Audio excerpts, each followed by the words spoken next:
આવા એક સુંદર કાર્યક્રમનું આયોજન થયું છે, જેમાં આપણે સૌ આપણા સમાજના સાથીઓ સાથે શ્રદ્ધાથી આટલી મોટી સંખ્યામાં જોડાયા છીએ. એટલે પ્રથમ તો આ કાર્યક્રમના આયોજન બદલ તમામ આયોજકોને ખૂબ ખૂબ અભિનંદન છે. અને આપ સર્વે પણ આટલી શ્રદ્ધાથી આવ્યા છો, એટલે આપ સર્વેને પણ ખૂબ ખૂબ અભિનંદન છે. મને ખાસ વિશેષ એવું કહેવામાં આવ્યું છે કે જ્યારે પરિવારના સર્વે સભ્યો અહીંયા હાજર છે, તો પારિવારિક મૂલ્યો અને પારિવારિક સંબંધો સંબંધી પણ વાત કરજો. બીજું કહેવામાં આવ્યું છે કે યુવાનો પણ ઘણા છે, એટલે શિક્ષણ અને સંસ્કાર સંબંધી પણ તમે વાત કરજો. તો જ્યારે આપણે પરિવારજનો બધા સાથે બેઠા છીએ, ત્યારે એક બહુ જ સરસ હાર્વર્ડ યુનિવર્સિટીનો એક સર્વે, એ લોકોએ 8 વર્ષ સુધી આ સર્વે કર્યો. દુનિયાના 110 દેશોમાં સર્વે ચાલ્યો. 1 લાખ પરિવારમાં સર્વે કર્યો, across caste, creed, colour, religion, nationality. આ સર્વે દરમિયાન ઘણા બધા પ્રશ્ન પૂછ્યા. એમાંથી એક પ્રશ્ન એવો હતો જ્યાં પરિવારોને પૂછવામાં આવ્યો કે what according to you is the greatest joy upon this earth. તમારી દ્રષ્ટિએ પૃથ્વી પર સૌથી મોટો આનંદ શું છે? ત્યારે 67% પણ વધારે રિસ્પોન્ડન્ટ્સે કહ્યું કે to spend quality and quantity time with your near and dear ones whom you love and respect. Who loves and respects you is the greatest joy upon this earth. પૃથ્વી પર મોટો આનંદ શું છે? કે જે પરિવારજનો પ્રત્યે તમને પ્રેમ અને આદર છે, એમને તમારા માટે પ્રેમ અને આદર છે, એમની સાથે સમય વિતાવો, બેસવું, ઉઠવું, વાતોચીતો કરવી, જમવું, એ પૃથ્વી પરનો સૌથી મોટો આનંદ છે. કારણ કે પરિવાર છે, ઇટ્સ અ ડિવાઇન યુનિટ. ભગવાને નક્કી કરેલું છે કે ભાઈ માતા પિતા, એમના સંતાનો, ભાઈ બહેન, એ ભગવાને યુનિટ નક્કી કરેલું. It's a divine unit.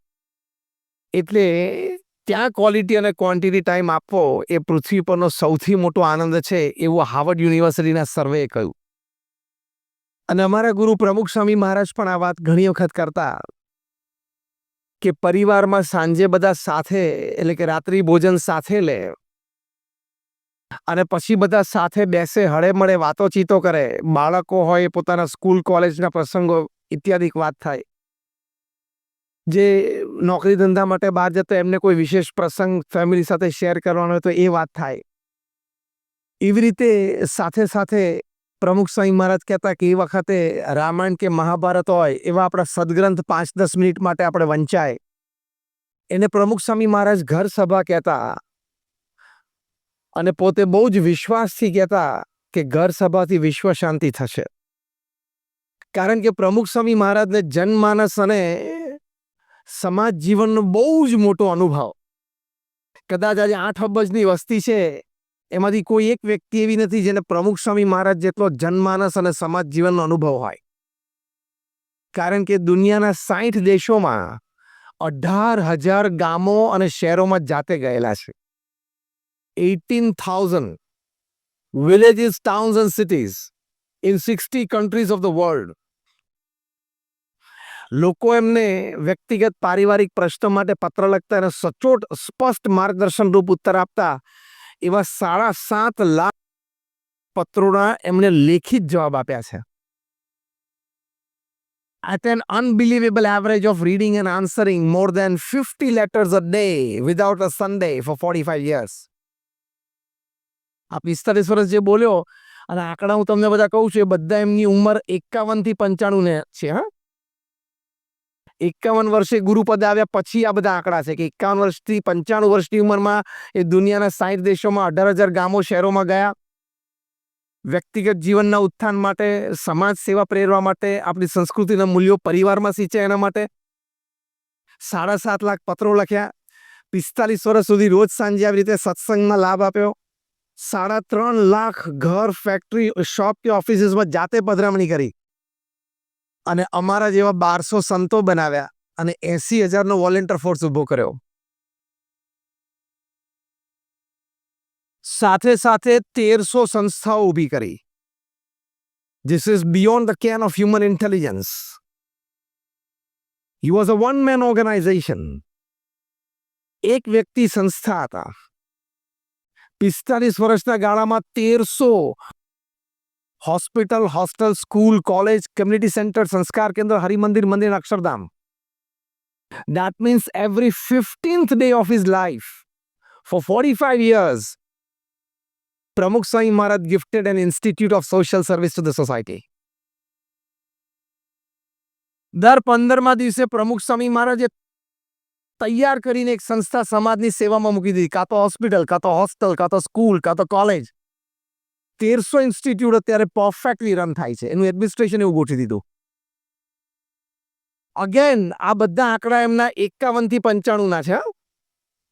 જ્યારે આપણે રિટાયરમેન્ટના વિચારો શરૂ થાય ને, he started his career at 51.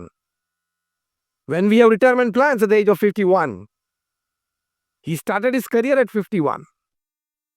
હું એટલા માટે કહું છું કે કોઈ પણ વ્યક્તિનું કાર્ય જાણીએ ને અને કાર્યથી આપણે અભિભૂત થઈએ ને પછી એમના વિચારો આપણને જાણવાની મજા પણ આવે અને વિચારો આપણે અપનાવીએ એટલે આપણને લાભદાયી પણ થાય. એટલે જ્યારે આપણે પરિવારની વાત શરૂઆતમાં કરીએ છીએ ત્યારે પ્રમુખ સ્વામી મહારાજને જે જનમાનસ સમાજ જીવનનો અનુભવ હતો એ અદ્ભુત અને અદ્વિતીય હતો. એમણે આપણને એક આ સરસ પારિવારિક જીવન માટે વાત કરી છે કે તમારે રાત્રિ ભોજન સાથે લેવું, રાત્રિ ભોજન પછી અડધો કલાક બધાએ સાથે બેસવું, એમાં દિવસ દરમિયાનની બધી વાતો એકબીજા સાથે શેર થાય. That coming together, that sharing with each other strengthens the bond. એકબીજા વચ્ચે ભાવ અને પ્રેમ એના તાંતણા વધારે સ્ટ્રોંગ થાય છે. અને સાથે સાથે એક ધર્મગ્રંથ પણ વાંચવો, 10 મિનિટ માટે વાંચવો, પછી એ બાબતે પણ 5 મિનિટ ચર્ચા કરવી કે કયા પરિવારજનને શું વાત ગમી. તો પારિવારિક જીવન માટે એટલે કે પરિવારમાં સભ્યોને સંપરે એની માટે આ જરૂરી છે. એકબીજા પ્રત્યે હેત પ્રેમ રે, આનંદ રે, એની માટે જરૂરી છે. એકબીજા પ્રત્યે ક્યાંક મિસઅન્ડરસ્ટેન્ડિંગ ઊભું થયું હોય તો એ પણ સાથે બેસો એટલે પ્રેમ અને હેતના ભાવમાં એ મિસઅન્ડરસ્ટેન્ડિંગ ક્લિયર થઈ જાય. તમારી એલ્ડર જનરેશન એમને લાગે કે હવે ઘરમાં સૂના પડી ગયા, યંગર જનરેશન બધા કામ પર જાય છે, એનાથી યંગર જનરેશન બધા સ્કૂલ કોલેજોમાં જાય છે, વૃદ્ધ દાદા દાદીને કોઈ મળતું નથી, એ પ્રોબ્લેમ પણ સોલ્વ થઈ જાય છે જ્યારે રાત્રે તમે અડધો પોણો કલાક સાથે બેસો છો ત્યારે. અને ઇટ ઇઝ સાયન્ટિફિકલી પ્રૂવડ કે when you are with your near and dear ones and spending quality time, the hormones released in your body from your pituitary glands into your bloodstream, it gives you a good physical and mental strength. Health પણ તમારી સારી રહે. એટલે પારિવારિક જીવનના સુખ માટે આ વસ્તુ ખૂબ જરૂરી છે. હવે તમે એમ કહેશો કે અમે તો અહીંયા શહેરમાં રહીએ છીએ, મોટા શહેરમાં રહીએ છીએ, દોડાદોડી બહુ હોય, ટ્રાફિક બહુ હોય. If you decide you can. જે આપણે નક્કી કરીએ છીએ થઈ શકે છે. અમારા ગુરુ અત્યારે મહંત સ્વામી મહારાજ 2017માં અમેરિકા ગયા વખતે અમેરિકાના એક્સ પ્રેસિડેન્ટ બારાક ઓબામાએ એમને વોશિંગ્ટનમાં પોતાની ઓફિસે પધરામણી કરવા માટે ઇન્વાઇટ કર્યા. મહંત સ્વામી મહારાજ બારાક ઓબામાની ઓફિસમાં ગયા 2017. એ વખતે પ્રેસિડેન્ટ નહોતા, એક્સ પ્રેસિડેન્ટ. ત્યારે બારાક ઓબામાએ મહંત સ્વામી મહારાજને એક સરસ વાત કરી કે હું 8 વર્ષ અમેરિકાનો પ્રેસિડેન્ટ રહ્યો. હા, listen carefully, it's really inspiring. કે હું 8 વર્ષ અમેરિકાનો પ્રેસિડેન્ટ રહ્યો અને 2 ટર્મ લીધેલી 4-4 વર્ષની. 8 વર્ષમાં એક પણ દિવસ એવો નથી જ્યારે હું, મારા પત્ની અને મારી 2 દીકરીઓ અમે સાંજે 7 વાગે ભોજનમાં ટેબલ ઉપર સાથે ન બેઠા હોય. આ એમણે મહંત સ્વામી મહારાજને વાત કરી. It is a recorded statement. Kumar Mangalam બિરલાનો ઇન્ટરવ્યુ, એમના પત્નીનો સંયુક્ત ઇન્ટરવ્યુ લીધો. એમાં કુમાર મંગલમ બિરલાને પૂછવામાં આવ્યું કે you are a 7 to 8 lakh crore conglomerate, from salt to software, they make everything. અને 100 કરતાં વધારે દેશોમાં એમની પ્રેઝન્સ છે. તમે સમય કેવી રીતે કાઢો છો? તમારો ઓફિસ ટાઈમ, તમારો ટ્રાવેલ ટાઈમ, તમારો મીટિંગ ટાઈમ, તમારો ફેમિલી ટાઈમ. ત્યારે કુમાર મંગલમ બિરલા જોબ આપતા હતા તો એમના પત્ની કીધું કે ના, મારે આનો જોબ આપવો છે. And she said a Times of ઇન્ડિયાનું કટિંગ હજી મારી પાસે છે. એમણે કહ્યું કે it is a custom in the Birla house. Birla હાઉસમાં એક રિવાજ છે કે રાત્રે 8 વાગે એટલે બધાએ ડાઇનિંગ ટેબલ ઉપર પોતાનો મોબાઈલ દૂર મૂકી પોતપોતાના રૂમમાં આવી જવાનું. શું કલ્ચરથી લોકો જીવે છે! તો ઇન્ટરવ્યુઅર તો બહુ સરપ્રાઇઝ કે even Kumar Mangalam Birla does it. તો ક્યાં he is Kumar Mangalam Birla at office. In the family he is a family person. કાયદો બધાને લાગુ પડે જ છે. અને એમના વૃદ્ધ મધરને જમા કરાવી દેવાનો મોબાઈલ. 8 થી 8:45 ભોજનમાં સાથે બેસવાનું. 8:45 થી 9:30 આખું ફેમિલી ટેબલ ઉપર બેસે. ડિશિસ બધી જતી રહી હોય પણ બેસે. અને એ વખતે બધા ફેમિલી મેમ્બર્સ એક પુસ્તક વાંચતા હોય જે એમના મધર નોટ કરે કે અત્યારે કયા ફેમિલી મેમ્બર કયું પુસ્તક વાંચે છે. આજના દિવસના વાંચેલા 5 પેજ એમણે ફેમિલીને કહેવાના જીસ્ટમાં. બધાને 3-3 મિનિટ મળે. એટલે by the end of every month a family member reads one book and gets the gist of 5. શું શેરિંગ એન્ડ કેરિંગ કહેવાય! શું કલ્ચર છે! તો આ તો મેં તમને 2 ફેમિલીની વાત કરી. મને આવા 50 નોન ફેમિલીની હિસ્ટ્રી ખબર છે. એનો મતલબ એમ કે તમે નક્કી કરો તો ફેમિલી ટાઈમ આપી શકો છો. એની માટે તમારે ખાલી પહેલું કામ એ કરવાનું છે કે લાલ અને લીલું બટન ઓછું કરવાનું છે. ખબર પડી શું બોલ્યો? લીલું બટન એટલે વોટ્સએપ ને લાલ બટન એટલે યુટ્યુબ. અને ત્રીજું પાછું પેલું નેટફ્લિક્સ ઘૂસ્યું છે. ખબર છે ને નેટફ્લિક્સે શું ચેલેન્જ કરી છે હવે લેટેસ્ટ ચેલેન્જ નેટફ્લિક્સે કરી છે કે અમારા બધા કોમ્પિટિટરને અમે હરાવ્યા છે. છેલ્લો એક જ કોમ્પિટિટર બાકી છે જેને અમારે હરાવવાનો છે, અમે હરાવશું. And that is human sleep. માણસની ઊંઘ એક જ અમારો સ્પર્ધક હવે બાકી રહ્યો છે કે અમારે એને હરાવવાનો છે અને એને અમે હરાવશું. એટલા વિશ્વાસથી એ લોકો ચેલેન્જ કરે છે. કારણ કે આપણને બધાને તો સ્ક્રીન સામે ડાફોડિયા મારવા ગમે છે. તો આવા સારા ફેમિલીઝમાં આવા કલ્ચરથી લોકો જીવે છે. એટલે આજે એક પ્રથમ નિર્ણય આપણા સમાજમાં આપણે આ કરવાનો છે કે રાત્રે અડધોથી પોણો કલાક ફેમિલી ટાઈમ અને એમાં સ્પિરિચ્યુઆલિટી એડ કરવાની છે. એક ધર્મગ્રંથનું વાંચન ચાલુ જ રાખવાનું. કારણ કે તમને દેખાય છે કે રામાયણ કે મહાભારત છે જૂના જમાનાના ગ્રંથ છે અથવા તો એ રેલેવન્ટ નથી. એવું ઘણું બધું આજમાં મોડર્ન ટાઈમ્સમાં ઘણી વખત સેક્યુલરિઝમમાં અને સ્કૂલ્સમાં ઘણી વખત એવું કહેતા હોય. It is so relevant even in the modern times. IIM Ahmedabad દુનિયાની ટોપ 3 મેનેજમેન્ટ સ્કૂલ્સ છે. એ લોકોએ કોર્સ ઇન્ટ્રોડ્યુસ કર્યો કે management lessons from Shrimad Bhagavad Gita. Introduce કર્યો છે કોર્સ. એક બહુ સરસ પુસ્તક મેં કોરોના દરમિયાન મેં વાંચ્યું. ડોક્ટર વીરસિંહે લખ્યું છે management wisdom of lord Krishna. ભગવાન કૃષ્ણનું મેનેજમેન્ટ વિઝડમ. એમાં એમણે ટોપ ક્લાસ મેનેજમેન્ટ ગુરુઝની થિયરીઝ મેનેજમેન્ટ થિયરીઝ વર્ણવી છે. From Og Mandino, Ken Blanchard, Anthony Robin Smith, Jim Collins બધાની. એની સામે એ થિયરી ભગવાન કૃષ્ણએ કુરુક્ષેત્રના મેદાન ઉપર પ્રેક્ટિકલી એપ્લાય કરી હોય અને એના પ્રસંગો લખ્યા છે. We have everything. આ રેલેવન્ટ નથી એવું નથી. આપણા મગજમાંથી આ વિચાર આપણે કાઢી નાખવાનો છે.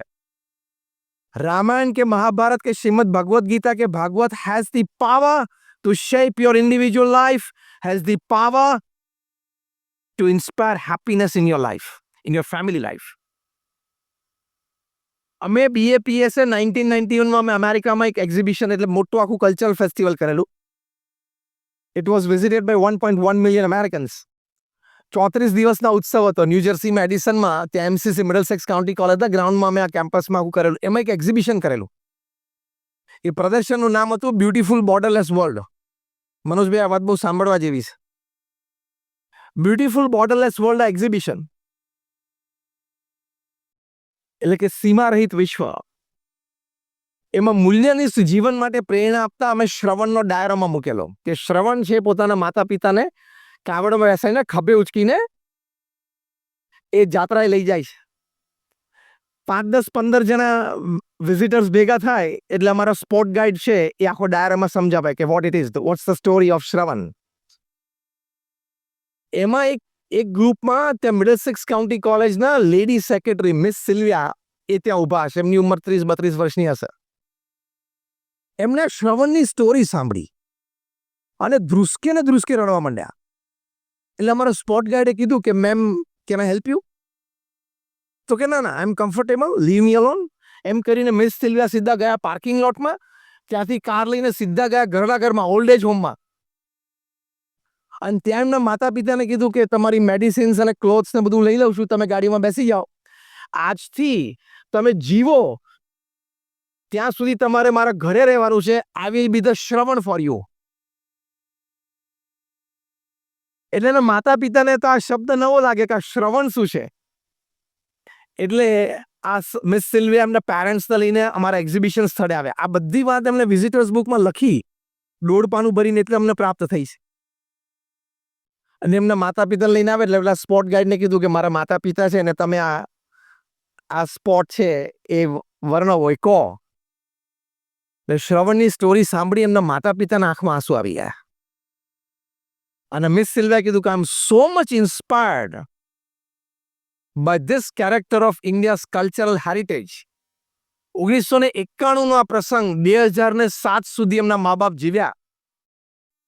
અમારા કાર્યક્રમની સાથે સંપર્કમાં હતા. મિસ સિલ્વિયાએ ઘરે રાખીને એમના માતા પિતાની સેવા કરી. તો શ્રવણના કેરેક્ટરમાં આટલો પાવર છે કે 10,000 માઇલ્સ અવે એક વ્હાઇટ અમેરિકનને આટલી પ્રેરણા આપી શકે. તો આપણામાં તો એના જીન્સ અને ડીએનએ છે, લોહી છે આપણામાં એનું. એની વાતો આપણા ઘરમાં થાય તો નાના બાળકોને નાનપણથી ખબર પડે કે માતા પિતાની સેવા કરવી જોઈએ. આ શ્રવણનું કેરેક્ટર તમે એમના હૃદયમાં ઉતાર્યું હોય ત્યારે ખબર પડે કે માતા પિતાની સેવા કરવી જોઈએ. તો મોટા થાય ને તમે જ્યારે ગરડા હોય ત્યારે તમને કંઈ પગ દુખતા હોય તો પગ દબાવીને તો ગળું તો છે, દાબી દેશે ને. જો અત્યારે સાઉથ મુંબઈમાં એક મોટા પરિવારનો કેસ ચાલે છે. માં અને દીકરા વચ્ચેનો કેસ છે. મધર એન્ડ સન, 11,000 કરોડનો કેસ સુપ્રીમ કોર્ટમાં ચાલુ થયો છે છેલ્લા 2-3-4 મહિનાથી. બહુ મોટું ફેમિલી છે. માતા અને દીકરા વચ્ચે. એટલે શિક્ષણ બધું મળ્યું પણ સંસ્કાર ના મળ્યા. એ ફેમિલીની જવાબદારી છે. અમારા BAPS સંસ્થામાં દેશ પરદેશમાં લાખો પરિવાર નિત્ય રાત્રે ઘર સભા કરે છે. તેના બધા એડવાન્ટેજીસ મળ્યા. અમારા ડોક્ટર નિલેશ છે લંડનમાં, is a very good dentist. એ એમના પત્ની એમના દીકરાઓ નાના દીકરા દીકરી હતા ત્યારથી નાનપણથી એ લોકો આ ઘર સભા રાત્રે ફેમિલી સાથે બેસવાનું અને ધાર્મિક પુસ્તકો 15 મિનિટ વાંચવાના જ.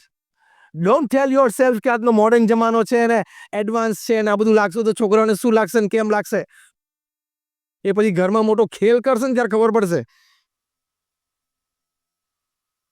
આટલો ભવ્ય વારસો આપણી પાસે છે, આપણે આપણા પરિવારને ના આપી શકીએ. Give the best education to your children, but at the same time teach them the best values of life. Am I right or wrong? Yes or no? એ જવાબદારી તમારી છે. કારણ કે સ્કૂલ્સ નહીં શીખવાડી શકે. સ્કૂલમાં થોડું પણ ઇન્ટ્રોડ્યુસ કરવા જશે ને તો this is secularism. You are saffronising education. તમે ભણતરનું ભગીકરણ કરો છો. એટલે ગધેડાનો ચાલશે, ગણપતિનો નહીં ચાલે.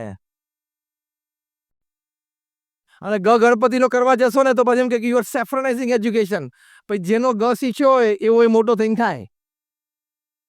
યુકેની ધરતી ઉપર નિયમ છે, યુનાઇટેડ કિંગડમમાં નિયમ છે, ઇંગ્લેન્ડમાં, કે 12મા ધોરણ સુધી વિદ્યાર્થીઓને ફક્ત બ્રિટિશ હિસ્ટ્રી જ ભણાવવાની. કે હાઉ ગ્રેટ વી બ્રિટિશર્સ વેર. આપણે દુનિયા ઉપર કેવું રાજ કર્યું છે. 12મા ધોરણ સુધી બહારના કોઈ વ્યક્તિ આવ્યા હોય, ઇંગ્લેન્ડ આવ્યા હોય તો એનો કોઈ પણ હિસ્ટ્રી એ બાળકના મનમાં નાખવાનો જ નહીં. દેશની અસ્મિતા જાગે એની માટે. અને આપણે તો ઇન્વેડર્સની હિસ્ટ્રી ભણી મને જ મોટા થયા, જે ભારત ઉપર હુમલા કર્યો એના હિસ્ટ્રી ભણી મને જ મોટા થયા. એટલે આપણું માનસ બગાડવા માટેના આ ઇતિહાસના પુસ્તકો હતા. Now NCERT will change everything. It has changed everything. It needs a change. 12મા ધોરણ પછી ઇંગ્લેન્ડમાં તમારે હિસ્ટ્રી તરીકે સબ્જેક્ટ લેવો હોય બીએમાં કે ગમે ત્યાં તમે લઈ શકો છો. પછી તમે European history, Russian history, American history ભણી શકો છો. 12મા ધોરણ સુધી ઓનલી બ્રિટિશ હિસ્ટ્રી. દરેક દેશને પોતાનું સમાન છે, એમ આપણે પણ કેળવવાનું છે. વી સ્ટાર્ટ વિથ ધ ફેમિલી. તો વેલ્યુ સિસ્ટમ સ્ટ્રોંગ થાય આપણા પરિવારમાં, અને વેલ્યુ સિસ્ટમ સ્ટ્રોંગ થાય તો જ પરિવાર છે ને સારી રીતે ટકી રહે. એટલે પ્રથમ અગત્યની વાત આ છે. એની માટે આપણે પ્રયત્નશીલ રહેવાનું. અને આ પ્રેક્ટિકલ મેં તમને આ ઘર સભાનો ઉપાય આપ્યો છે. તો ડોક્ટર નિલેશ ને એમના પત્નીને એમના દીકરા દીકરી રેગ્યુલર ઘર સભા કરે, તો એ લોકોએ લેખિત પ્રસંગ અમે ઘર સભા નામનું પુસ્તક પ્રકાશિત કર્યું. એમાં લખ્યો છે કે અમારા બાળકોનું એકેડેમિક્સ સુધરી ગયું આના લીધે. બીજું, જનરેશન ગેપ ઘટી ગઈ સાથે બેસતા થયા એટલે. ત્રીજું, અમને અમારા સંતાનોની લાઇક્સ ડિસલાઇક્સ ખબર પડી, એને અમારા લાઇક્સ ડિસલાઇક્સની ખબર પડી. તમે અત્યારે બેઠા છો ને, હું તમને 3 પ્રશ્ન પૂછું. પહેલા 2 પ્રશ્નોમાં તમને 100 માંથી 100 માર્ક આવશે જવાબમાં, અને ત્રીજા પ્રશ્નમાં ભલભલા ફેલ થશો. બોલો, હિંમત હોય તો પૂછવાનું ચાલુ કરું. પહેલો પ્રશ્ન, મને આઈપીએલ ના 10 નામ આપો. એટલે તમે કહેશો 10 તો શું, સોરી 20 આપી દો.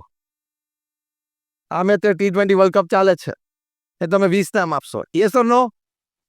હું તમને બીજું કહું, બોલિવૂડને મને 5 નામ આપો, 10 નામ આપો, તો કે સ્વામી 20 આપી દો. Okay, now are you ready for the third question? તમારા સંતાનના 5 મિત્રોના નામ મને આપો.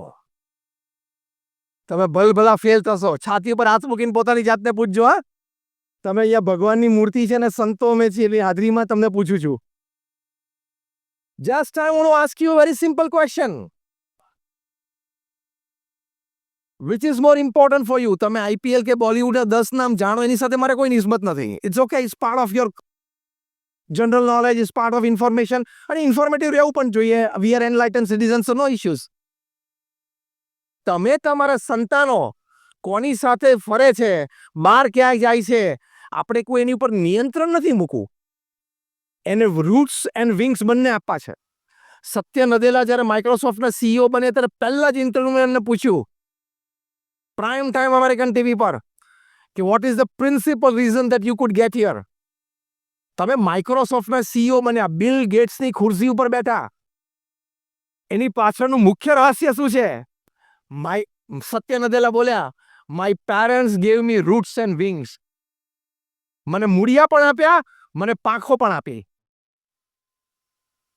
પાંખો એટલે મને જે ભણવું તું, જે શીખવું તું, એ મને સ્વતંત્રતા પણ આપી. અને રૂટ્સ એટલે આપણા કલ્ચરના રૂટ્સ પણ મારા જીવનમાં દ્રઢ કરાવ્યા. એટલે રૂટ્સ એન્ડ વિંગ્સ બોથ, એ તમારી જવાબદારી છે. તમારા સંતાનોએ સારો અભ્યાસ કરીને સ્વતંત્રતા પણ આપો. સાથે કયા માર્ગે ક્યાં જાય છે, કોને હળે મળે છે, કારણ કે એની ઇન્ફ્લુઅન્સ એના લાઈફમાં આવવાની છે. કેટલા બધા સાયબર ક્રાઇમ્સ વધતા જાય છે, કેટલા બધા ઇશ્યુઝ વધતા જાય છે. એટલે બહુ મોડર્નિટી અને એડવાન્સ એવા શબ્દોને નીચે બુદ્ધિ ખોઈ ના બેસતા. આટલું કહેવા માટે જ આવ્યા છીએ અમે અહીંયા. એટલે આ ફેમિલી વેલ્યુ સિસ્ટમ છે. બીજી જે વાત કરવાની હતી, આપણે ઘણા યુવાનો બેઠા છીએ, મને કહ્યું શિક્ષણ અને સંસ્કારની પર તમે વાત કરજો. શિક્ષણમાં બહુ વાત એટલે નથી કરવાની કે આપણે બધા અત્યારે જાગૃત છીએ. આપણા સંતાનોને સારામાં સારું શિક્ષણ જે આપણાથી અનુકૂળતાઓને પોસાય પ્રમાણે આપણે આપીએ જ છીએ, એમાં બધા જાગૃત છે. પણ આ સંસ્કાર આપવા એ ખૂબ જરૂરી છે. તમે સંસ્કાર નહીં આપો તો શિક્ષણ સારામાં સારું હશે, પણ સંસ્કાર વગર શિક્ષણ કામ નહીં લાગે.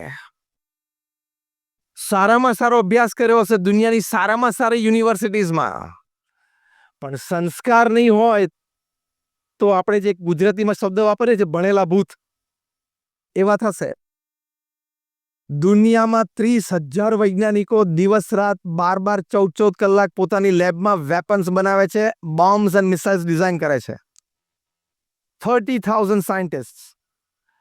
આ 30,000 વૈજ્ઞાનિકો અભણ નથી એનો મતલબ કે બોમ્બ્સ અને મિસાઇલ્સ અભણ લોકો નથી બનાવતા. Do you agree with me or not? They are made by science graduates. They are made by graduates from some of the finest universities in the world. એમાંથી ઘણા બધા તો PhD થયેલા છે વિજ્ઞાનમાં. પણ એને એવા સંસ્કાર નથી કે મારે મારું જ્ઞાન માનવજાત સુખી થાય એની માટે મારે વાપરવું જોઈએ, એટલે એટમ્સ ને બોમ્બ્સ ને મિસાઇલ્સ ડિઝાઇન કરે છે. કોરોના કાળ દરમિયાન 30,000 વૈજ્ઞાનિકોએ જરા પોતાનું શર્ટ ફેરવીને કોરોના તરફ ફોકસ કર્યું હોત ને તો આપણે 2-4 મહિનામાં બહાર આવી ગયા. જે 1.5-2 વર્ષ થયા અને આટલી બધી નુકસાની થઈ પૃથ્વી ઉપર, જાન અને માલ બેયની, એ ન થાય. પણ એને એવી બુદ્ધિ નથી એ વૈજ્ઞાનિકને, એટલે ભણેલા ભૂત કહેવાય. સમજો, I am also man of science અને I am also a man of spirituality. હું એનું કોમ્બિનેશન જોઈએ તમને લોજિક અને ઇમોશન બેથી વાત કરીશ. I finished my engineering way back in 1991. Government કોલેજમાંથી. અમારી વખતે અત્યારે જેમ છે ગલીએ ગલીએ એન્જિનિયરિંગ કોલેજ છે, 45% કમ્પ્યુટરમાં મળી જાય છે, એવું નહોતું. અત્યારે થાય છે ને. એટલે I know what I'm talking from science point of view, from life point of view. તો આપણે વાત કરતા કે 30,000 વૈજ્ઞાનિકો આ જ કામ કરે છે. અરે તમને આશ્ચર્ય થશે, પૃથ્વી ઉપર સૌથી વધારે શસ્ત્રો 2020માં કોરોનાના વર્ષમાં વેચાણા છે. That was $2,200 billion. $1 billion એટલે 8,300 કરોડ. $1 billion એટલે 8300 કરોડ. મલ્ટીપ્લાય બાય 2,200 કરો. કેલ્ક્યુલેટરમાં જ આંકડો નહીં બેસે. 2020માં આટલા શસ્ત્રો કોરોના કાળ દરમિયાન એ વર્ષમાં વેચાણા છે. What are we doing? Where are we going? એટલે હું કહું છું કે શિક્ષણ કદાચ સારામાં સારું હશે, પણ તમે સંસ્કાર નહીં આપ્યા હોય ને તો એ શિક્ષણ નકામું થઈ જશે. પ્રમુખ સ્વામી મહારાજ આની માટે એક સરસ વાત કરતા હતા પોતાના અનુભવ પરથી. એમને હું વર્ડ ટુ વર્ડ અને લેટર ટુ લેટર કોટ કરું છું. પ્રમુખ સ્વામી મહારાજ કહેતા કે લક્ષણ વગરનું શિક્ષણ ભક્ષણ કરે, લક્ષણ વાળું શિક્ષણ રક્ષણ કરે. Value based education. બીજી એક વાત એ પોતે કરતા, એ પણ હું એમને લેટર ટુ લેટર કોટ કરું છું. પ્રમુખ સ્વામી મહારાજ કહેતા કે જો તમે તમારા સંતાનોને અને પરિવારજનોને સંસ્કાર નહીં આપો તો એક દિવસ એવો આવશે કે તમારે સંપત્તિ અને સંતતિ બે ગુમાવવાનો વારો આવશે. આવે છે સારા સારા પરિવારોમાં.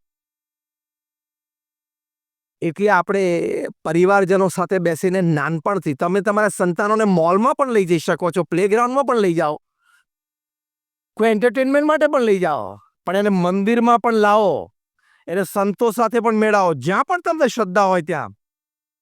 We have to teach them modernity and we have to teach them ancient values also. એક કોમ્બિનેશનથી જે સત્ય નદેલા બોલ્યા, રૂટ્સ એન્ડ વિંગ્સ. તમને પ્રવચનમાં બીજી વાત યાદ ના રહે ને તો એક રૂટ્સ અને વિંગ્સ એક શબ્દ લઈને જજો, એ પણ બહુ મોટી વાત છે કે રૂટ્સ એન્ડ વિંગ્સ બંને તમારા સંતાનોને તમારે આપવાના છે. જો જે પરિવારોમાં શિક્ષણ છે પણ સંસ્કાર નથી, જે વ્યક્તિમાં શિક્ષણ છે પણ સંસ્કાર નથી, ત્યાં કેટલા બધા પ્રોબ્લેમ્સ છે. તમે જો જેને જેને ક્રિકેટના બોલ સાથે ચેડા કર્યા બધાએ ક્રિકેટ છોડવું પડ્યું કે નહીં? જેને જેને બેંક સાથે ચેડા કર્યા બધાએ દેશ છોડવો પડ્યો કે નહીં? 2-4 લંડન ભાગી ગયા છે, 2-4 કેરેબિયન આઇલેન્ડ ભાગી ગયા, બધાને પાછા લાવવાના જ છે. Tihar is waiting with wide arms open to hug them. આ લાવવાના જ છે બધાને પાછા. સંસ્કાર નહીં હોય ને એટલે નીતિમત્તાને ફોલો નહીં કરી શકે. સારું શિક્ષણ છે એટલે પદ સારું મળશે, પ્રતિષ્ઠા પણ મળશે સમાજમાં, મોટી કંપની પણ ખોલશે અથવા તો હાઈ એન્ડ પ્રોફેશનલ પણ થશે, પગાર પણ મોટો થશે. પણ સંસ્કાર નથી એટલે ક્યાંક, અને દરેકના જીવનમાં સ્લીપરી પાથ આવે, ક્યાંક લપસી જશે, તે દિવસે જીવન પરિવાર બધું જ ખોઈ બેસશે. 2018ની સાલમાં ઓસ્ટ્રેલિયાની cricket team south Africa tour કરતી હતી. એ વખતે સ્ટીવ સ્મિથ ઓસ્ટ્રેલિયાના કેપ્ટન હતા. ચોથી ટેસ્ટ કેપટાઉનમાં રમાતી હતી. ચોથો દિવસ હતો ટી બ્રેકનો ટાઈમ. ટી બ્રેકના ટાઈમ વખતે સ્ટીવ સ્મિથને અંદાજ આવી ગયો કે કાલે બપોરે ટી સુધીમાં આપણે ટેસ્ટ મેચ હારી જશું. જે રીતે જતી હતી ટેસ્ટ મેચ, એટલે એમને એમના વાઇસ કેપ્ટન ડેવિડ વોર્નર, જે ઓપનર બેટ્સમેન છે ઓસ્ટ્રેલિયાના, એમને બોલાવ્યા કે I think will lose the match by tomorrow tea time. તો કે યસ વી વિલ, મને એવું લાગે છે, પણ આપણે હારવી નથી. એટલે હવે શું કરવાનું? ખેલ કરવાનો, બીજું શું. એટલે ત્રીજા પ્લેયરને બોલાવ્યો, લેસર નો નેમ કેમેરુન બેનક્રોફ્ટ, એને બોલાવ્યો કે હવે ટી બ્રેક પછી આપણે અંદર જઈએ એટલે ખિસ્સામાં તો એક લોખંડની પતરી ભેગી રાખજે અને તને મિડ ઓન ઉપર ઊભો રાખશો. દરેક બેટ્સમેન દરેક ખૂણામાં ગમે ત્યાં સ્ટ્રોક મારે, છેલ્લે બોલર સુધી પહોંચવાનો તો મિડ ઓન પ્લેયર સુધી બોલ જાય અને રનઅપ સ્ટાર્ટ થાય પહેલા મિડ ઓન પ્લેયર એને બોલ આપતો હોય. તારી પાસે બોલ આવે એટલે તારા ખિસ્સામાંથી પતરી કાઢીને થોડીક ઘસવાની અને સીમની એક બાજુ જ ઘસવાની અને આપણે નવો બોલ લેશું. આ પ્લાન નક્કી થયો. ટી બ્રેક પછી નવો બોલ લીધો અને આમની પાસે જ્યારે બોલ આવે કેમેરુન બેનક્રોફ્ટ પાસે, એટલે પેલી પતરી ઘસે. એટલે 7-8 ઓવર પૂરી થઈ ને ત્યાં સુધીમાં એ બોલ સીમની એક બાજુ એકદમ રફ અને ડલ થઈ ગયો અને સીમની બાજુ એકદમ શાઇનિંગ પોલિશ્ડ, એટલે રિવર્સ સ્વિંગ ચાલુ થઈ ગયો. હવે ઓસ્ટ્રેલિયાના ક્વિક બોલર્સ બધા, એ લોકોની બધાની ડિલિવરીઝ પડતી હોય 85, 90, 92 માઇલ્સ પર આવરની ડિલિવરીઝ પડતી હોય, એમાં રિવર્સ સ્વિંગ ચાલુ થાય ન્યૂ બોલમાં, એટલે બેટ્સમેન માટે તો બ્રહ્મોસ મિસાઇલ થઈ જાય. હા, અને એવું થયું અને સાઉથ આફ્રિકાની વિકેટ ટપોટપ પડવા માંડી. એકવાર એ ઘસતા હતા પેલી પતરી અને ત્યાં સ્ટેડિયમમાં સીસીટીવી કેમેરાએ પકડ્યું કે આ કંઈક ઘસે છે બોલ સાથે. એટલે રિપ્લેસ થયા અંદર ઓડિયો વિડીયો રૂમમાં, ખબર પડી કે આ કંઈક મેટલ ઘસે છે બોલ સાથે. એટલે મેચ રેફરીને કહેવામાં આવ્યું. મેચ રેફરી પાસે ઓથોરિટી એટલે સીધા ગ્રાઉન્ડ ઉપર જઈને પ્લે સ્ટોપ કરાવ્યો અને કેમેરુન બેનક્રોફ્ટને બહાર બોલાયો. ખિસ્સામાં શું છે, શું કરતો હતો? એટલે આપણને પેલી નાનપણથી ટેવ છે ને, પકડાઈ ગયો એટલે પેલું શું કરે, મને ખબર નથી, મને ખબર નથી. The video is on, put your hand inside your pocket, what is there inside. એટલે અંદરથી એને પતરી કાઢી. ગભરાઈ ગયો એટલે કહ્યું કે જો મેં આ કર્યું છે બરોબર છે, કારણ કે એની પોતાની વિડીયો દેખાડવામાં આવી, જો you are caught on CCTV camera. એને કહ્યું કે મેં કર્યું છે બરોબર છે, પણ મને એકચ્યુઅલી છે ને મારા કેપ્ટને સ્ટીવ સ્મિથે કીધું ને એટલે મેં કર્યું છે. Call Steve Smith out. કેપ્ટનને બહાર બોલાવો.